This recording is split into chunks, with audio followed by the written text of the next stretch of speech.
Hey, I'm Megan Scully, and this is the Limerick Post Show. Coming up in today's show, the big interview is with Valerie Murphy of Valerie's Breast Care. First up, though, the top stories in Limerick. We have now entered phase one of reopening our country, and you can read all about the easing of restrictions at limerickpost.ie.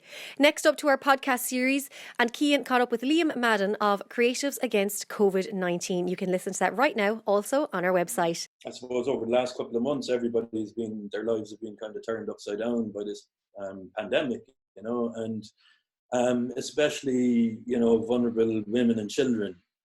And I suppose the ISPCC were getting inundated with calls by children, looking for help, and women as well. They were calling up Women's Aid, and there was something like, I heard a statistic, and it was something like there's a 30% increase in the volume of calls they're receiving at the moment, which is crazy in regards to kind of domestic abuse.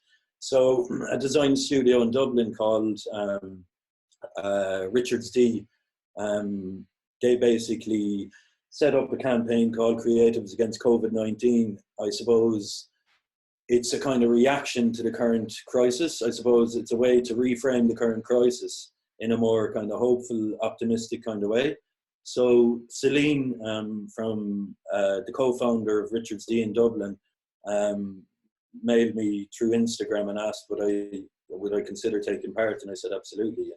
It's for a really good cause. So it's funny because a lad I went to college with, Ryan Kavanagh. Hi Ryan. He works with Richard D now, so that's probably how I got hooked up really with Celine. But basically, yeah, they set it up as a reaction and a kind of way to reframe the current crisis in a more kind of hopeful, optimistic kind of way, And it's following one theme. So the theme is soon. Yeah, so the theme is soon. After this. Yeah, so it's kind of like soon we're going. What I mean by that is like soon we're going to be reunited with our loved ones. So many people are apart from their loved ones at the moment, and this is a way to kind of show that there is hope on the horizon, and soon enough we'll be able to do the things, see our loved ones. Like simple things as well, like I suppose that a lot of us probably took for granted, prior to all this, like going for a pint, say, soon enough, we'll be able to do that, although we'll be 2 meters apart and we won't be able to sit at the bar, but, it's just a way to kind of reframe the whole crisis in a positive way, really. Which I think is a really, really good idea. Now to our Out and About section, I chatted to Mary Murphy of Masks for All Ireland, and she is looking for sewists to take part in sewing masks for frontline workers. First up though, Katie Sheehan made a documentary all about her life, and I caught up with her to find out all about it. It's the Limerick Post Show with me, Megan Scully, and delighted now to be joined by Limerick lady Katie Sheehan. How are you? Good, how are you? I'm very good, thank you. And I have to say, it's a very special day for you because it's the eve of your very first documentary being dropped. I know it's a very raw, emotional, real documentary. So can you tell us about it? Yeah, it's a radio documentary on my life. So I never thought I would go and do this because I never thought my life was, I suppose, interesting enough. So it is touching on some subjects I feel should be highlighted. Suicide prevention, mental health, some around some diagnoses. I'm a mum of a son with cystic fibrosis. So not to give too much into it because I'm terrible for rambling. It's going to be a good one. How are you feeling right now knowing that it's going to be out on the airwaves tomorrow? I won't lie, I'm a real kind of go with it girl. But over the last couple of days, I'm starting to get really nervous. Kind of an excitement nerves as well, because I'm at a place in my life where I'm ready to talk about all this. And there's as much healing in this, making this, for me, than there is for other people that will hopefully listen to it. I'm hoping people can take something from it and, inject it into their own lives. If it helps someone to move forward or out of a spot that they're currently in, that's my main aim for the radio documentary. I think it's going to be so important for people to hear it and to say it, just to kind of hear your story and people will relate to it, and it might just inspire one person to maybe reach out for help, or to kind of realize that, okay, I'm not alone in all this, that there's other people out there who are going through the same thing, or have gone through the same thing. So I think it's a really incredible thing that you're doing. Thanks. That's it for me. I want to and I know it's not going to be me in one person to end the stigma kind of around suicide, that, you know, how could they do that? Or, you know, why would they do that to their family members? I speak on that in the radio documentary, how we're not actually in the headspace to even comprehend how people around us would feel or be affected by it. So, which I think is really important to talk about. And the more we talk about these things, the more understanding people have. And that's what I think it is. It's a lack of education and a lack of understanding around it all, where the issue lies, you know. Katie, tell us, when can we hear this? Okay, so it's airing Thursday morning at 10 a.m. On my own show on Mid-Morning Madness. So it's Limerick City Community Radio, and you can get it on www.lccr.ie. But if you go to my radio page, which is Mid-Morning Madness on Facebook, you can find a link there to go on any of the Alexas or Google things.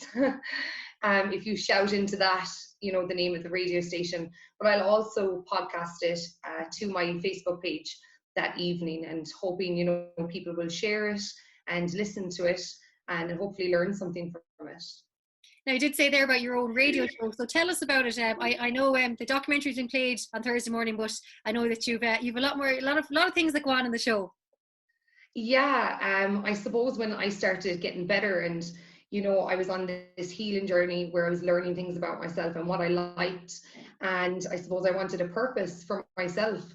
I've always been interested in radio, and I suppose I'm one of those people that would look from afar and watch and say, oh, how amazing it is. And through fighting for a drug for my son for cystic fibrosis, which will be in the documentary, I just fell into, I suppose, doing newspaper interviews, and, you know, going out of my comfort zone, doing visuals, speaking out. And I just found I loved it. And a lot of people were saying, you know, this is for you. So luckily, Limerick City Community Radio took me under their wing and gave me the tools that I needed to just, it's a real hobby for me, you know, and I enjoy what I do. And I'm hoping that I help the community by covering real important topics. It sounds absolutely incredible. I know I cannot wait to hear it. I've been chatting to you as well beforehand about it as well. And yes. I'm really looking forward to Katie. And where can we find you, your own page as well on social media? I know you're on Instagram. Yeah, so I'm over on Instagram on Katie Sheehan 87. Over there I do a bit of vlogging on my life, so you get to kind of have a look in my home life. And in the radio page, you kind of, if you wanted to stick to the radio side of things, yeah, I've kind of delved headfirst into every last bit of it. But I'm loving it, Meghann, and I just want to say thanks so much. You have been so helpful. I reached out to you a couple of weeks ago and just couldn't believe how willing you were to help me along the journey. So that's just given me another bit of confidence to go forward with what I really want to do. So thank you. I have to say, no, I really admire what you're doing as well, because, you know, I think you're just showing to anyone as well, you know, whatever you want to do in life, you can do it at any stage at all. And I think that's the thing. And I think it's always important for us all to support each other in our industries. And that's it. So I'm hoping to just kind of bring people along with me on my journey if they want to. And, you know, it's just nice to pull other people up and help them when you can. Okay, Sheehan, all I can say is the very best luck. Cannot wait to hear the documentary. You said we can find you all across social media on Facebook, and it'll be live. Remind us again on Thursday?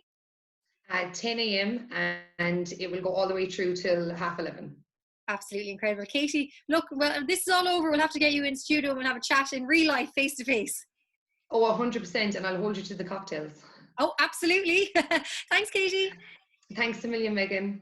And on the Monday, myself and Kelly, who's another co-founder, who we know in the bridal industry together, she and I got tagged in a post on a cancer charity page looking for masks, and we phoned each other anyway, and we were talking, and Kelly was like, what mask are you making? Because that's kind of the first conversation, like when you know somebody who sews and you're making something similar. It's like, what are you making?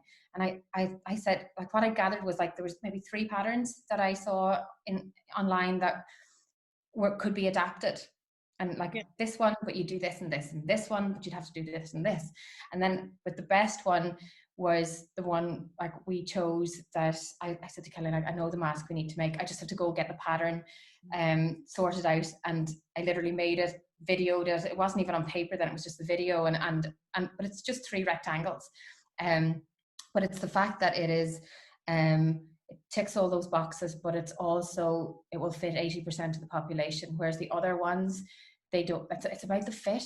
It's about the fit, Meghann. So if it doesn't fit your face, if there's gaps anywhere, like the microbes just go out. And a mask is designed to hold your microbes, because you're trying to protect people. Like, we're in lockdown here, so we're protecting people from our microbes by being at home. But we go, I'm looking out the window because like that's my home. But like, when we leave our homes and go within places where we can't socially distance, we need to be in lockdown, but with our masks on. So if it doesn't fit our faces right, we're not in lockdown. Like so we're exposing people. And the likes of public transport and those enclosed places, you need a mask that fits you well. You need to sanitize it every day. It needs to have, I should show you the mask. Yeah, actually, the pattern's lovely. Yeah, so like, it's a particular design. So it looks quite like a surgical mask. These aren't, in this state, these aren't surgical masks. Okay. These are face coverings. They're 2 layers of cotton, but they have a pocket for a filter that's at the top, which is important because this is a pandemic. You need to be able to take your filter out. But the filter is dirty. So you need to be really aware that like how you dispose of it. So if you have to hoke and poke to try and get the filter out from somewhere in the side and all, you have to be really aware what you're touching, where it's going. Whereas you can just use a tool that you, like even a hands-free tool, and put it out and dispose of it and sanitize the tool. The mask here on the side is really important, how the mask sits on your side. So if you look at anybody wearing a mask, or how I don't know if you've got any masks yourself yet, but if you can see gaps here, your microbes are just expelling out this area. So this, because this has a little side ear, and the pleats are here, they're not where the elastic doesn't have to tighten on the pleats. It's on a little piece of fabric. It means it goes nice and snug to your cheeks. And then the filter is really important. So like, there are masks out there that have the filter sewn in, which are effective, but they shorten the lifespan of the mask. This is a pandemic. We're going to need masks for a while. And so we need to be able to change these out. This mask will last a long time. But the thing about the filter is, these are woven, cotton is woven, but the filter needs to be non-woven. Okay. So non-woven material for your filter is, like, it's been shown to be paper towels, like kitchen roll, because it's like it works like if you think of a mask like a condom, okay, and it needs to, like, if you have holes all the way through, it needs to be a non-woven so that it can't get out. So it's really important that the filter is non-woven. Like, you can also use polypropylene, like do you know, like your reusable Dunnes Stores and Tesco's bags that have the little dimples in them? They're not paper, they're not plastic. So they're chop up in it, because like they're non-woven as well, and they can be sanitized too.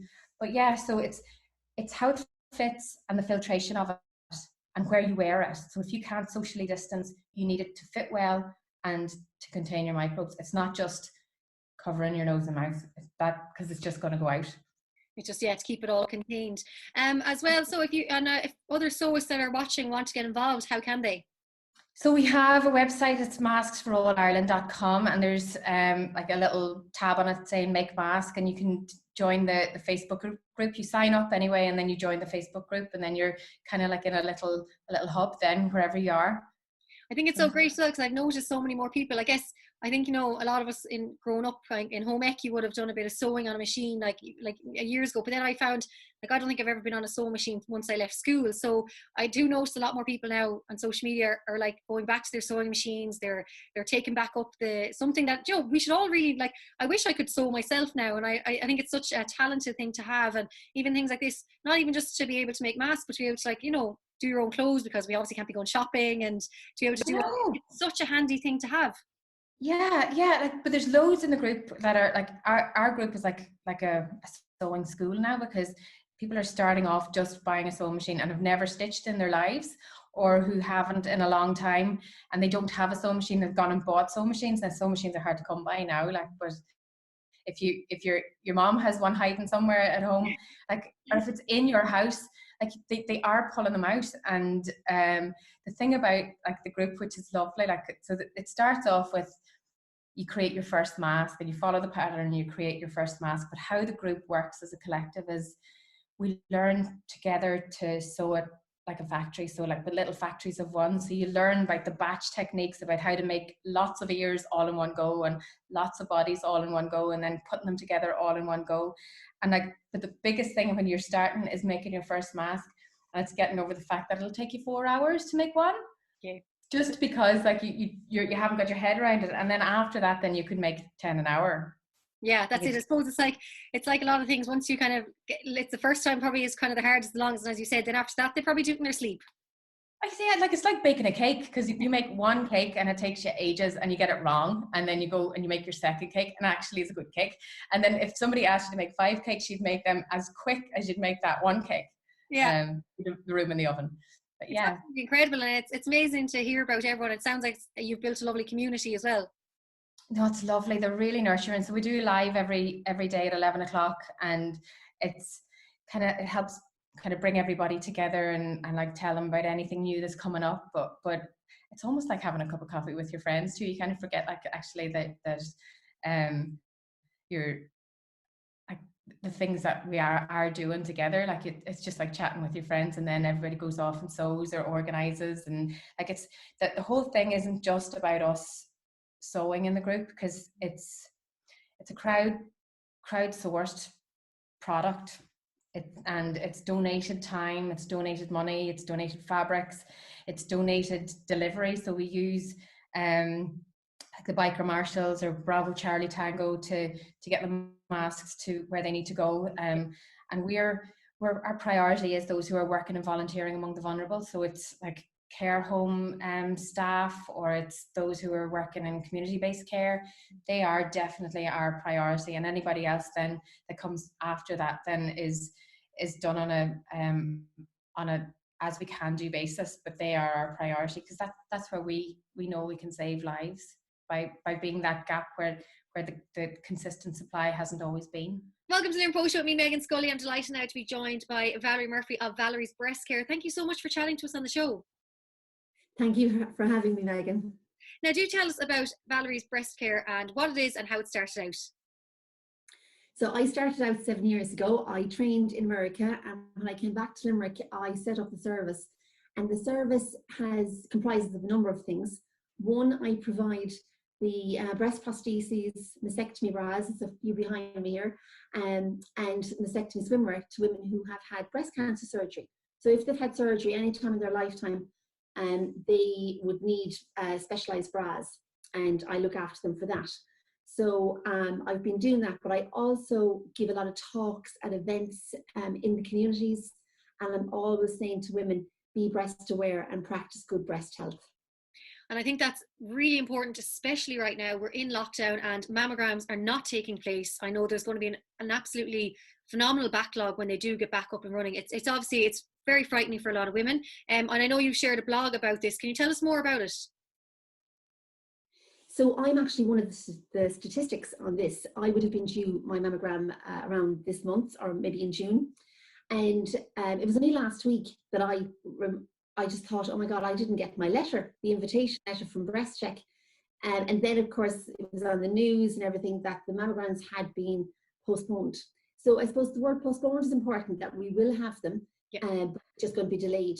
So my blog that I wrote over the weekend, and I think it's really current at the moment, is that we all need to check our breasts regularly. And we need to remind the younger women in our lives that they need to check their breasts regularly and get into the habit of it. It's a habit, it's part of our routine. So my blog explains all of that anyway, and it's seriously written from the heart, because I just feel so strongly about this. And I think as well, you probably hit the nail on the head there saying about young people. I think a lot of young people think, well, I'm too young to get breast cancer, or, I haven't had pregnancy, so I don't need to check mine, or, there's a lot of factors that girls kind of take in thinking, well, why do I need to check mine? But I think like there is no age on it. I think we all need to do it. Absolutely. We all need to do it. And it's just a good habit to get into. And like, I don't want to frighten anyone. It's just now is the time when we're at home, we're in a routine, and we're trying to get into a routine, and it's just really important to have that as part of our routine. And it's just once a month to get into the habit of it. And there's different ways of reminding yourselves, when to check your breasts. So every month for years, I've been putting up a post on my Facebook page saying, it's the 1st of May or it's the 1st of June. Today is the day you need to check your breasts, remind the younger women in your lives, remind the women you love in your lives, all of that. And so I've been doing that for years, but there's also Breast Cancer Ireland have an app, actually, and the HSE website's really good.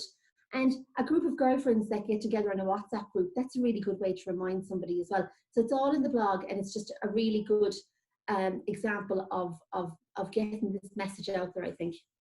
Absolutely. And Valerie, you've launched a new website as well, which I know that's where the blog is available. So tell us about it and where can we find you? Yes, I launched my new website last week. I'm delighted with it. And it's a very personal website. What I do is very personal. It's really one-to-one. And I'm so missing seeing and meeting all the women that I look after at the moment. It's been hard, So I have been taking phone calls and video calls and working with women over the phone, which has been working quite well actually over the last couple of months. But I can't wait to get back to normal. So the website is there. It's very personal. I don't think any woman should ever buy anything online without talking to somebody that they know, or talk to someone that knows what they're talking about with regards to different brands. It's really important because it is very specialised. So I'm available to chat anytime. And the website's there. So I hope women like it. And you're on social media as well. Where can we find you? Everywhere. Well, I'm involved with the Network Ireland, have been for years, and it's been a great support to women at this time, especially as well. A lot of us are in the network. I'm on Instagram, I'm on Facebook, LinkedIn, Twitter. I'm everywhere at the moment. Yeah, well, I have been for a long time, but more so now than ever. I guess so. The main message today, Valerie, is to check your breasts. Maybe put a reminder on the phone, as you said. If you're in a WhatsApp group with all your girlfriends, set a reminder to them as well. Encourage each other, support each other. And I think you said as well, mammograms are only postponed. They will be back up and running, and hopefully sooner rather than later. Yes. Valerie, absolutely. That's exactly it. Thanks so much for chatting to us. Thank you, Meghann. And I can't wait to see you again now at our next network event when we can all meet up. I know. I'm looking forward to that. Thanks, Meghann. Thank you. For these stories and so much more, head over to limerickpost.ie/show. I'm Meghann Scully. This is the Limerick Post Show, keeping Limerick posted.